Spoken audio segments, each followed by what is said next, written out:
Baiklah teman-teman, kita lanjutkan ke part 2.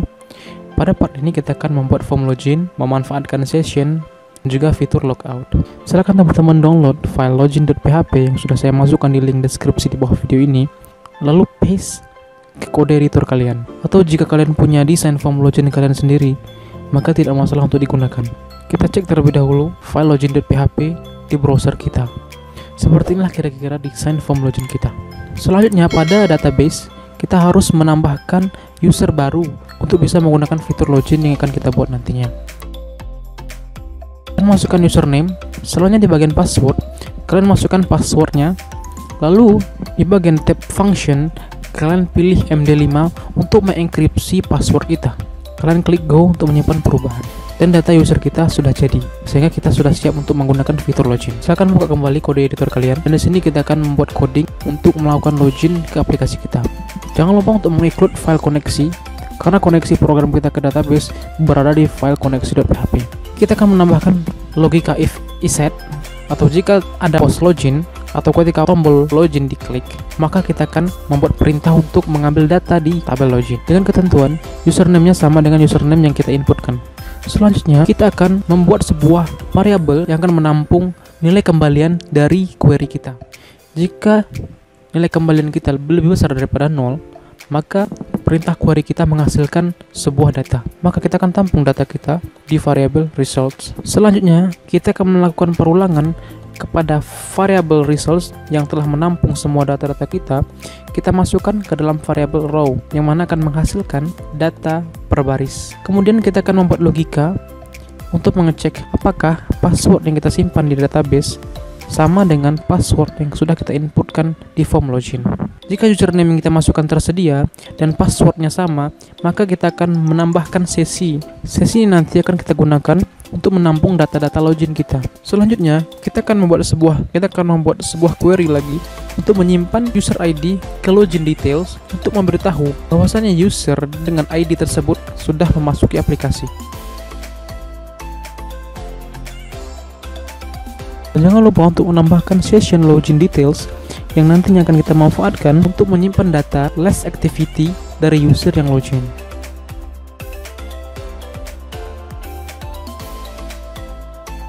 Dan kita bisa menambahkan logika else jika semua data di atas tidak terpenuhi.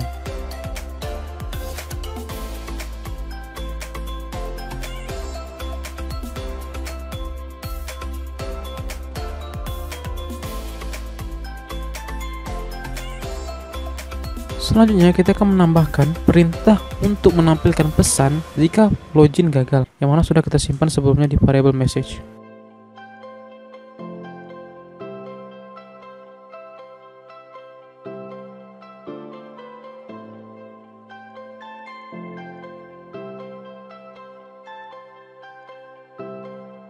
Jangan lupa untuk menambahkan session start agar session-session yang sudah kita buat bisa bekerja.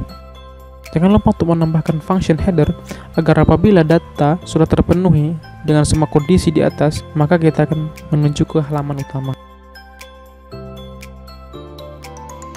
Maka kita bisa cek aplikasi kita. Kita login dengan data yang sudah kita inputkan sebelumnya.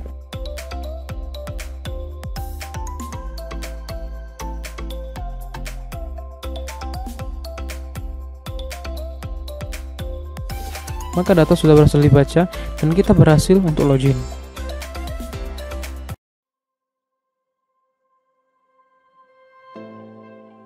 Selanjutnya kita akan memanfaatkan session yang sudah kita buat untuk mencegah user mengakses halaman utama kita atau file index.php jika tidak login terlebih dahulu.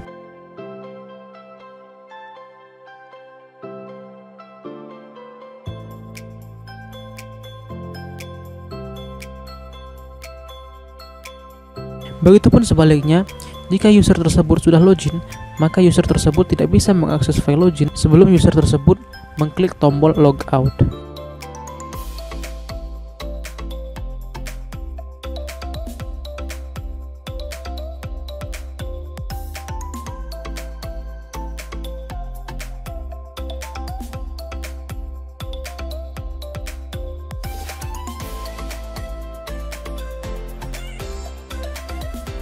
Kita juga bisa memanfaatkan session username untuk mengisi informasi user kita secara dinamis.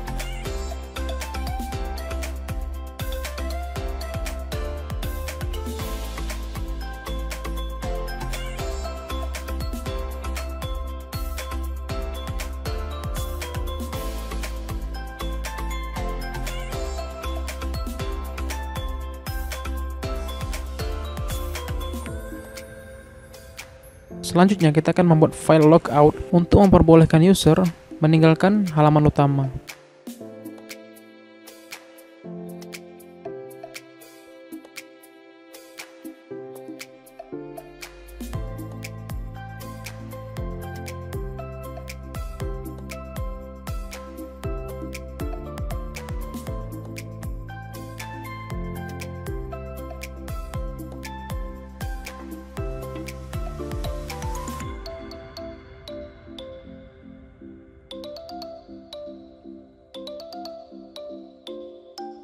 Sebelum membuat file menu registrasi, jangan lupa untuk menambahkan button untuk mengarah ke form registrasi. File registrasi.php kita dapatkan dari mengcopy file login dengan sedikit memodifikasinya.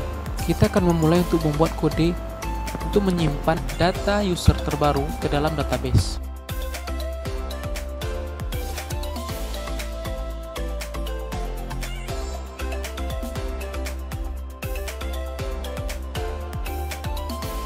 Dengan memasukkan logika if set untuk mengecek apakah tombol registrasi sudah diklik. Kemudian kita akan tampung semua data yang sudah kita input di dalam form registrasi ke dalam variabel username dan variabel password. Kita menambahkan HTML entities dan juga strip text untuk menghindari HTML injection. Kemudian variabel password kita masukkan ke dalam variabel pass untuk menampung konversi MD5 dari password yang sudah kita inputkan sebelumnya. Kemudian kita melakukan query ke database untuk menyimpan informasi registrasi kita ke dalam tabel login.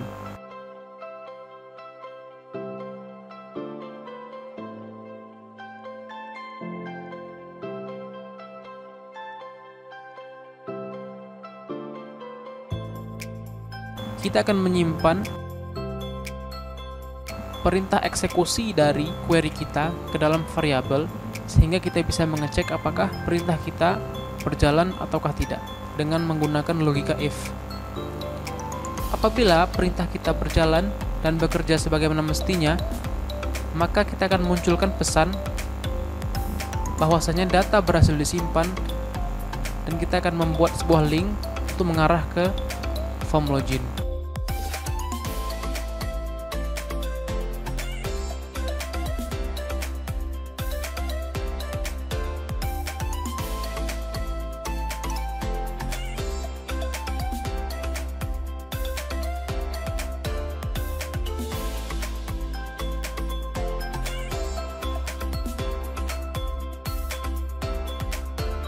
Apabila data gagal dimasukkan, maka kita akan memunculkan pesan bahwa data gagal disimpan.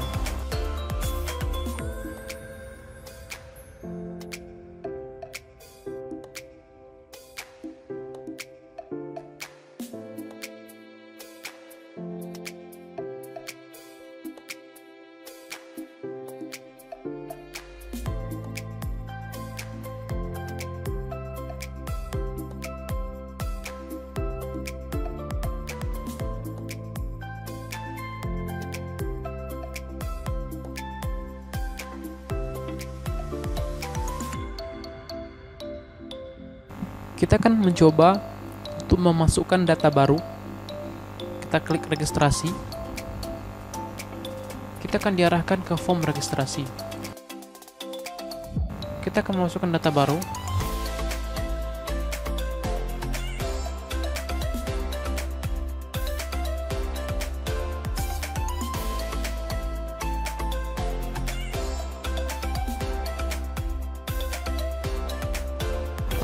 Data berhasil disimpan, sehingga user bisa melanjutkan untuk login.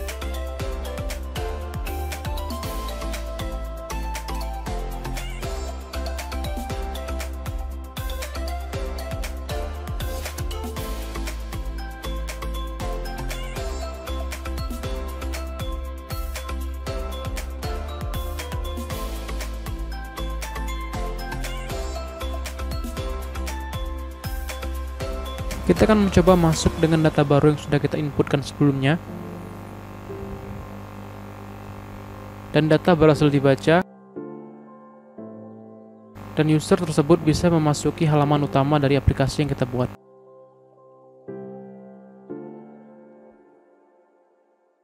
Oke, sampai di sini part 2 ini. Sampai jumpa di part selanjutnya.